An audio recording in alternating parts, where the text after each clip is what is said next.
everybody. Welcome to the R&D show. I'm Rebecca, and there's my buddy Donna. Hi, Rebecca. All the way in sunny Canada. Canada. And I'm in Florida, suffering. I should have put my sunglasses on today. I wear my sunglasses at night. Well, you know what? We're still in the minus weather, so summer's not here for us yet. Here, that might be a little more sunshine. I'm excited, actually, Donna, about our topic today. Our topic today is one that I come across all the time, ground floor opportunities. It sounds like a get-rich-quick scheme. Yes, thank you. You will get rich quick. We all will. You know, ground floor, get in now, and don't miss out, ride the wave. Like, the language to me is just... Well, it creates, first of all, it does create this sense of fear and that you might miss out, and urgency. And I'm all about urgency because I think helping people like do things quickly is fun, but it creates that. It's that really do it now. Unfortunately, it can be dangerous. It's funny how people will say that thinking it's a positive, but if somebody said to me, it's a ground floor opportunity, that would be the one thing I would say right off the top. And I guess here's one piece of advice is never say that. And so, just to kind of help people out, that's actually a very scary thing. And hopefully people, if it's being told to you, you'll appreciate why it's scary when we're done. And if you're one saying it, you'll refrain from doing it in the future. If you come across maybe some potentially really good prospects who could be really great, but they're too savvy that you've just kind of blown it right away. So let's say I said to you, Donna, I've got a ground floor opportunity that I want you to look at, and you really want to get in now. What would your response be to that? If you had said that to me, if you had said, hey, Donna, you need to check out this ground floor opportunity, you got to get in now. Right. I would say, hey, thanks for thinking of me. Do you mind if I can ask you a few questions? That's the thing. And I think, hopefully these questions will help you if maybe you're coming across the ground floor, or maybe you're currently in some sort of business that's just starting out.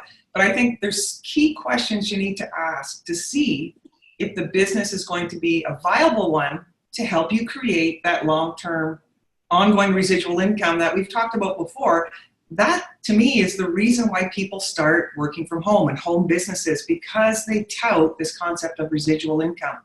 So if that's why we're joining these things, then there's questions you need to ask to see if it's going to be 100%.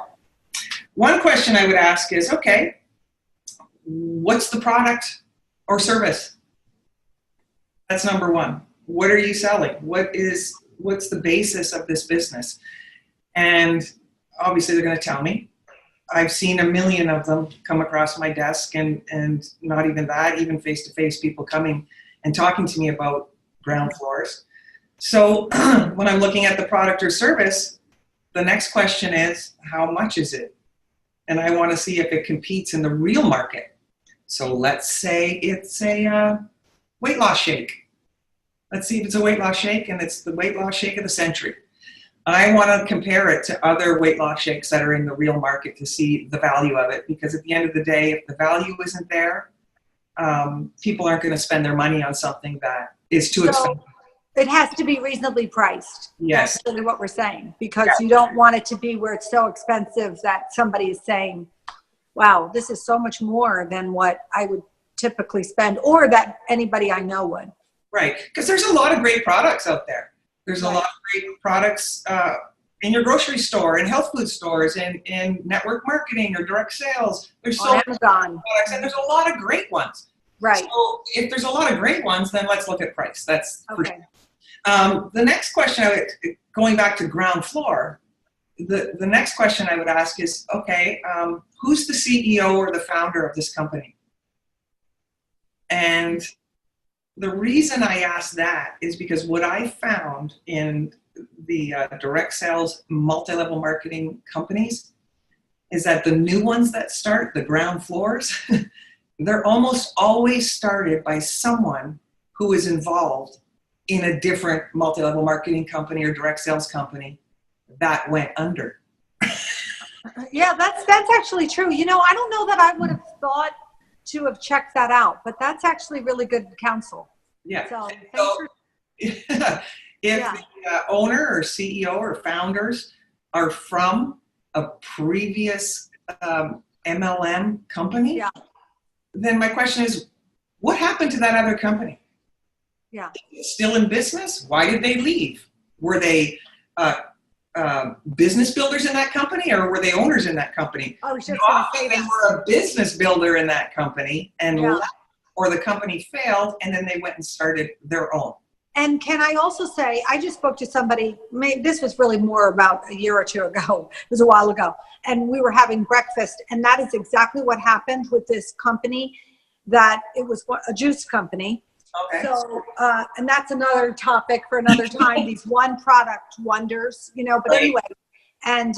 And what he said to me was, yeah, so because I was like, how are you doing? And he said, well, it doesn't matter, because the company, when it closed, a lot of the top income earners, if you will, they went and started another MLM, and he said, and I just got moved over.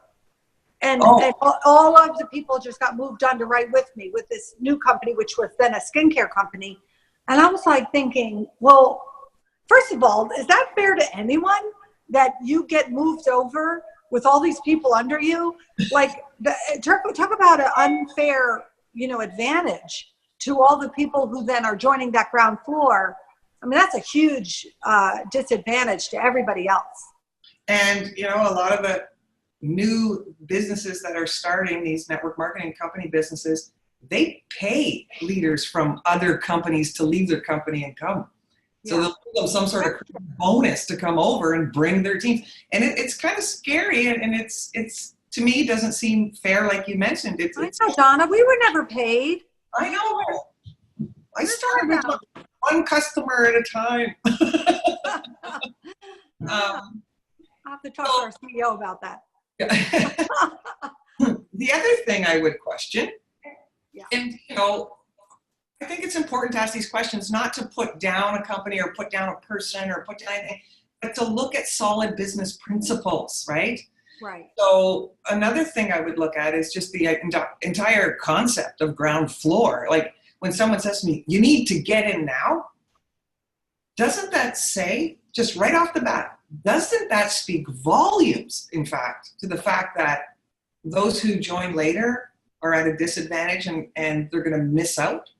Yeah, that would be the first thing that would come to me. It's like, so if I'm like, let's say, am I too late at 6 months or 6 years later? Because you really want a company that's, you know, going to be around for a lifetime if you're putting effort in. But yeah, that's what I would be thinking about. What is it then in it for anybody who comes when it's no longer ground floor? You know, 2, 3, 4, 5, 10 years later or more. Yeah, so what happens? And that's what happens, because, you know, I could probably rhyme off 40, 50, 60, maybe more network marketing companies that were the ground floor business opportunity of the century. Yeah. And I know that some made a lot of money, but there were thousands, if not hundreds of thousands, that got so hurt because those companies are all out of business now. I don't know if now's the time, because this is probably, I like that we're giving like some needy things for people to think about. Yeah. But I do think there's something to talking about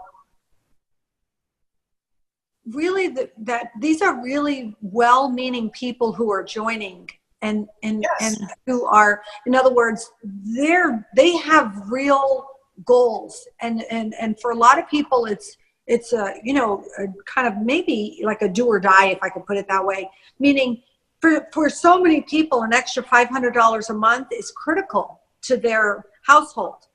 So not only, you know, you're kind of messing with people, you know, is what I, you know, where you're saying, get in. And if they're getting in and it's like, write this check. How much is it? I think it's crazy. I was just going to say it's $500. But what about for the people? I just also hear about people, it's $2,500. Like, are you crazy? because they're desperate, because they're looking for something to help them. So there's, you know what I mean? There's a lot of integrity that gets all twisted.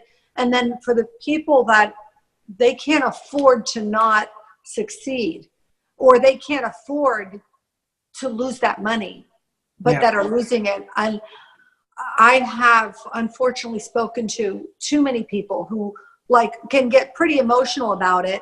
Like, let's say the single moms who say, I gave my last $500. I didn't have it to risk. And then I lost it. And not only, I mean, obviously they're bitter and angry, but it caused a tremendous amount of pain. You know, so that's probably another topic too, because that's actually, that goes on. It does. It's unfortunate. And like you said, I think a lot of people really have their hearts in the right place and they don't realize what's happening. But there are some that know exactly what's happening. And personally, I just don't know that I could sleep at night knowing people get hurt. And so, you know, with these ground floors, you got to be careful. I often say ground floor or 6 feet under.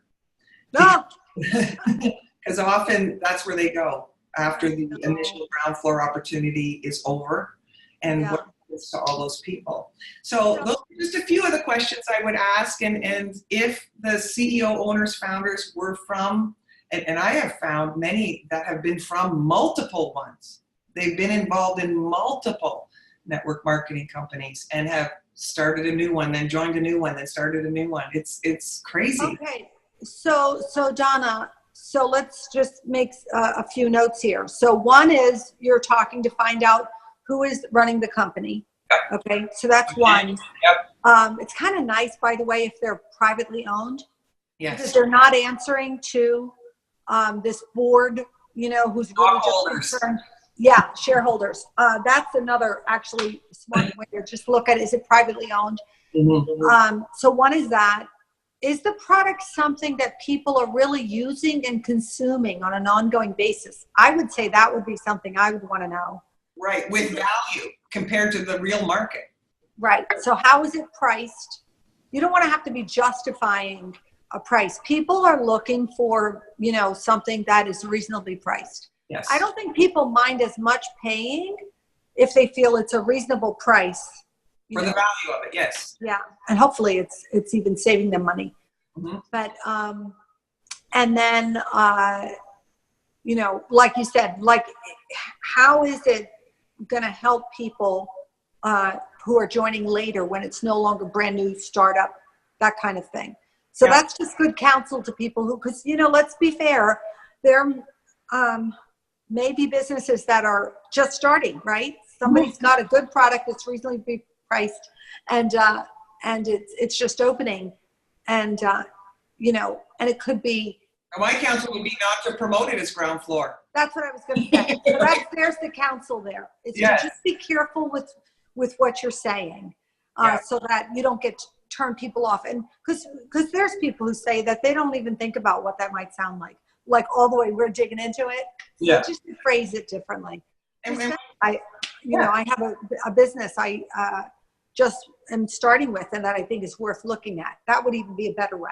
Right. And, you know, when you're looking at these types of opportunities, ground floor, and you're looking at the management, be wary. And one clue is you will find them really touting, oh, the management and the owners are successful network MLM type people, and give you their history. And I think it's crazy that they do that, because why would I want to partner with a company led by someone who either failed in a different company for some reason, or they left the company? Like, I don't understand that. So I just think sometimes people don't realize what's happening, and they don't know the questions to ask, to really look at it from a business perspective, put the business hat on, and really ask those key questions. Yeah, that's good. All right, well, I hope everyone found this episode of our show helpful. We have more to come. And as we mentioned, come see us in our social media sites, Instagram, Facebook, I YouTube. know. There's Do so not many. hesitate to ask us questions. We love the questions. Well, yeah, and sometimes these subjects, I think can I just say they're not always easy to talk about because they can be painful. So, Right. But I think they're important. They're important. Let's be smart women out there because, I kind of had my head under a blanket for too long, and we're all smart and capable as women, as we all know. So. Oh, yes, we are. Let's talk about the tough subjects. Okay, love you, Donna. Love you, Rebecca. Bye, everybody. Have a great day.